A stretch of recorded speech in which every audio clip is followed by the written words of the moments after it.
दो बहनें थी, रीना और मीना। दोनों जुड़वा बहनें थीं और दोनों का सपना पूरा होने जा रहा था। दोनों की इकट्ठी ही शादी हो रही थी। रीना, हमारा शुरू से सपना था कि हम दोनों की शादी एक साथ हो, पर हम ये नहीं जानते कि हम दोनों शादी होकर एक ही घर में जाएंगे। हाँ मीना, हम दोनों की सारी रस्में एक साथ होंगी। हल्दी की रस्म भी हम दोनों की एक साथ होगी। तभी हम दोनों की माँ आ जाती है। रीना, मीना, चलो जल्दी से तैयार हो जाओ, तुम दोनों की आरती शुरू करनी है। दादी माँ बाहर बुला रही हैं। सबसे पहले माँ दुर्गा की पूजा होगी, उसके बाद तुम दोनों की हल्दी होगी। ठीक है माँ, हम अभी तैयार हो जाते हैं। क्या सारे मेहमान आ गए हैं? हाँ बेटा, सब मेहमान आ गए हैं, तुम दोनों बस जल्दी से तैयार हो जाओ। पता नहीं दिशा, सोनिया, नेहा कहाँ रह गई, अभी तक वो नहीं आई। मैंने उनको बुलाया भी था, फिर भी अभी तक नहीं आए। कोई बात नहीं, आ जाएंगी वो लोग। मुझे राधिका का बिल्कुल भी आना यहाँ पसंद नहीं है, लेकिन जब मैं अपने सब फ्रेंड्स को इनवाइट कर रही थी तो वो भी कहने लग गए, तो इस वजह से मैंने उसको बुला लिया। रीना, मीना, जल्दी करो, सारे मेहमान आ गए हैं। चलो तुम दोनों अब जल्दी से तैयार हो जाओ और बाहर आ जाओ।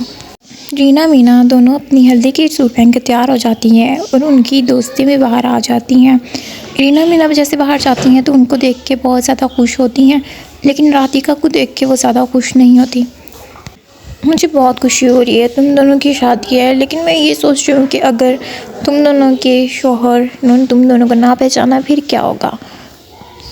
क्या तुम्हें अभी ये बात करना ज़रूरी थी? ये लो माँ दुर्गा की पूजा करो, इनके आशीर्वाद से तुम लोगों की शादी बहुत ही अच्छी होगी और सब कुछ ही ठीक होगा। मैं इनकी शादी ठीक होने ही नहीं दूँगी।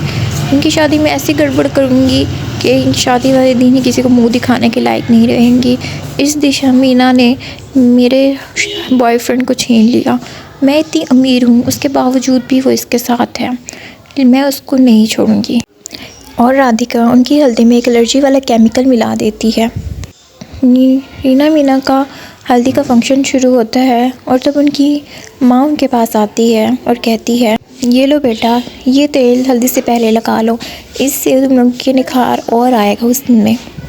राधिका जो ये सब कुछ देख रही होती है वो सोचती है कि इन दोनों का निखार आएगा ही नहीं। जैसे ही वो हल्दी लगाएंगी तो उनका पूरा जिस्म एलर्जी से भर जाएगा और बहुत ही ज़्यादा एलर्जी हो जाएगी। लेकिन वो हल्दी लगा लेती हैं और राधिका ये देख के हैरान हो जाती है कि उन पर तो कोई असर ही नहीं हो रहा।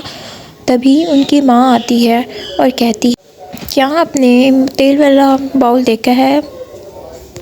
रीना, मीना कहती हैं कि माँ आपने तो वो हमें दिया था लगाने के लिए, आप ही दे के गई थी कि ये लगा लें और हल्दी से पहले ताकि निखार आ जाए। नहीं तो मैं तो नहीं देने के लिए, तो ये दिया किसने तुम लोगों को? मैंने तो नहीं दिया। लगता है ये माँ दुर्गा थी जिन्होंने तुमने आशीर्वाद दे दिया है। अब तुम लोगों की शादी में कोई भी अड़चन नहीं आएगी। वो ही सुनकर बहुत ज़्यादा खुश हो जाती हैं और राधिका दूसरी तरफ सोच के बहुत दुखी हो जाती है कि उसने क्या किया और वो माफ़ी मांगती है और आखिर में मीना रीना की बहुत ही अच्छे से शादी हो जाती है।